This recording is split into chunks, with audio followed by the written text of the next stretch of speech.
Nejourde Meacham, a 22-year-old non-violent defendant charged with entering the United States Capitol during the January the 6th, 2021 riot, or otherwise known as insurrection, has died whilst facing prosecution for 4 misdemeanors. It is believed that Nejourde Meacham may have committed S. YouTube doesn't like that word, so I'll try to refrain from saying it. He may have taken his own L. He may have unlived himself. So we're told that there's plenty of evidence that Nejourde Meacham was present at the Washington Monument on January the 6th, 2021 as part of the Stop the Steal rally. He then proceeded with other groups of the Stop the Steal rally, including his uncle, to the US Capitol. We're told that he entered the United States Capitol. He was walking both outside and inside, and there's a number of pictures of him which you'll see in the video here, and he's holding a Trump 2020 flag. That's right, he's a Trump supporter. Oh my, what a disgrace. I'm being sarcastic. Did he cause any violence? Did he cause any damage?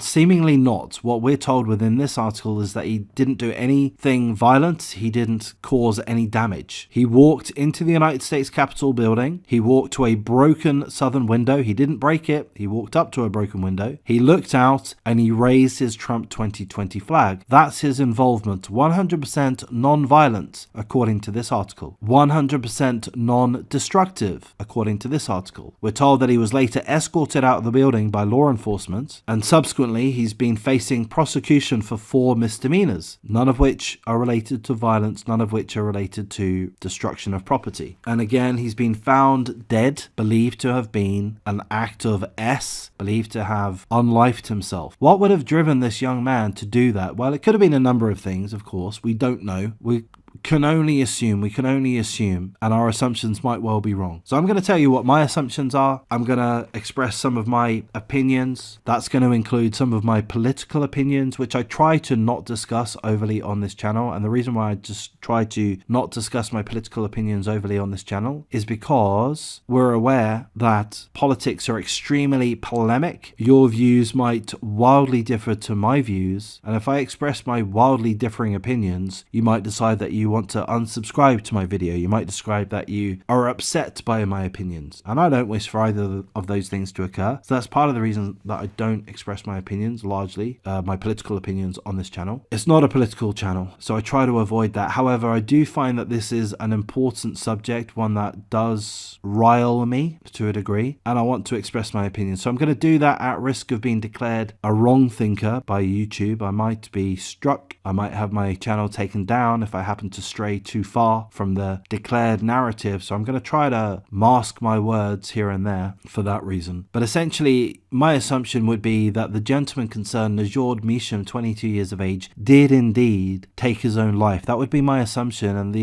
my assumption would be that he did so because he was fearful of what he might be sentenced to. I'm not an expert in all of the sentencing that's taken place from those that have been deemed insurrectionists, those that have been involved in the January the 6th march on the Capitol. Dozens, perhaps hundreds of people have been sentenced, and it's something that I have an awareness of, but I've not studied, so I'm not going to go into a big discussion. But I am going to point to a couple of recent sentences. So we're told that Proud Boy members Dominic Pezzola and Ethan Nordian were sentenced to 10 and 18 years in prison respectively for their involvement in the January the 6th, 2021 riot at the United States Capitol. So 2 Proud Boy members sentenced 10 years and 18 years. These are very long sentences. Very long sentences. One of them was guilty of smashing a window that let other people into the Capitol building. He smashed a window. That's what he did. And for that, he gets 10 years in jail for smashing a window. Look, that's my take on it. Is my take on it fully informed? No. Am I being fully descriptive? No. I'm being reductionist. I'm reducing these things to minor aspects which support my political opinion, so I'm being biased. But that's what I'm reading here. This guy was sentenced 10 years in jail for smashing a window. Can I remind you guys in America of what goes on in Portland? What did go on in Portland? You used to have riots all the time in Portland.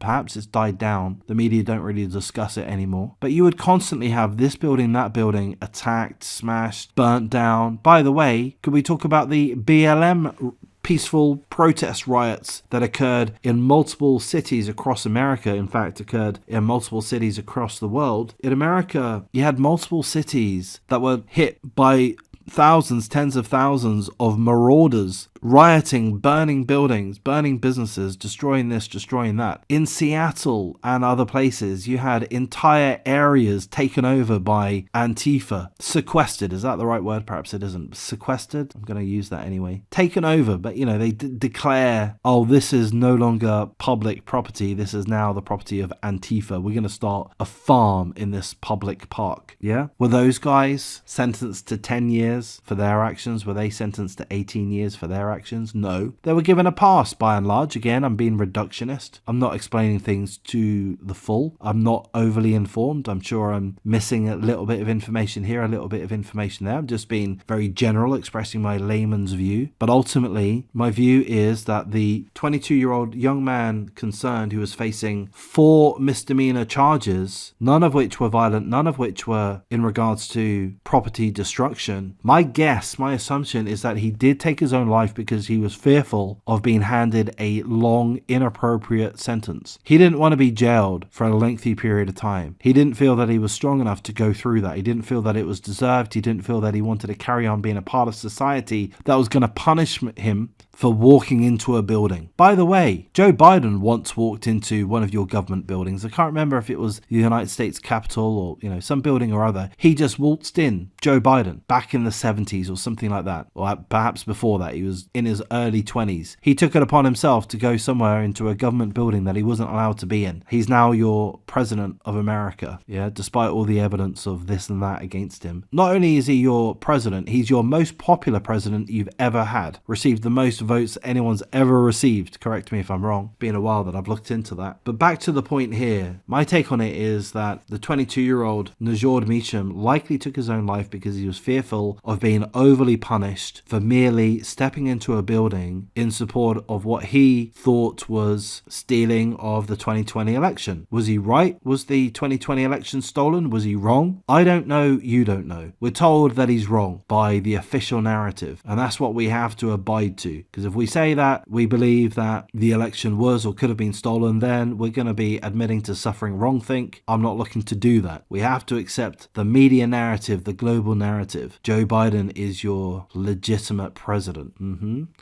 He was sticking up for his beliefs and he was fearful that he'd be jailed for a very long time. And he had good reason to be fearful of that because so many other people involved in the Stop the Steal rally, involved in the breaching of the United States Capitol on January the 6th, 2021, have been incarcerated for an absurdly lengthy time. Mistreated, tortured even, some of them, I believe, allegedly. Perhaps I've got that wrong. And perhaps the two latest poignant examples are that of Dominic Pezzola and Ethan Norton, two Proud Boy members. I don't know what they did exactly. I don't know anything about these guys, but I know that they've been severely punished, 10 years in jail and 18 years in jail. The guy that got 10 years in jail seemingly smashed a window. It's not that big of a deal, is it? Smashed in a window? Sure. Punish him? Sure. Jail him? 10 years? Come on. Be realistic. They're political prisoners, some might say. I wouldn't say that. I wouldn't want to get involved in that discussion. But some might say that they're political prisoners, being overly punished because of their political beliefs. Being overly punished perhaps because they're a part of a legitimate insurrection, if we're to consider what occurred on January the 6th to be a legitimate insurrection. I don't necessarily view it as such. Anyhow, I've gone on a bit of a ramble this video. Perhaps it's been a bit of a mess. I'm not too sure. I'm going to say full condolences to the family and friends of the gentleman that has perhaps taken his own life, Nejourde Meacham, facing 4 misdemeanors in regards to his petty involvement in the Stop the Steal rally, in the so-called insurrection on the United States Capitol, January the 6th, 2021. Misdemeanors. He didn't do anything. No violence. Nothing destructive. What did he do? Wander around a building. He was seemingly fearful of the punishment he was going to receive, and he seemingly took his own life. That's a tragedy, and one that I'm going to say the political system, the judicial system has fostered. They could have treated these guys that were acting in the defense of the nation from their point of view. They could have treated them with more restraint. They chose not to. They've chosen to throw the book at every last one of them, and I don't view that as being a balanced response personally. I'm going to wrap things up at this point. If you appreciate the coverage, please do like, comment, subscribe, share the video as you see fit. Consider supporting me via the memberships. I have 0 members. Getting 1, 2 or 3 might be nice, but that's up to you. Gonna leave things at this point. Thank you for your time. Take care.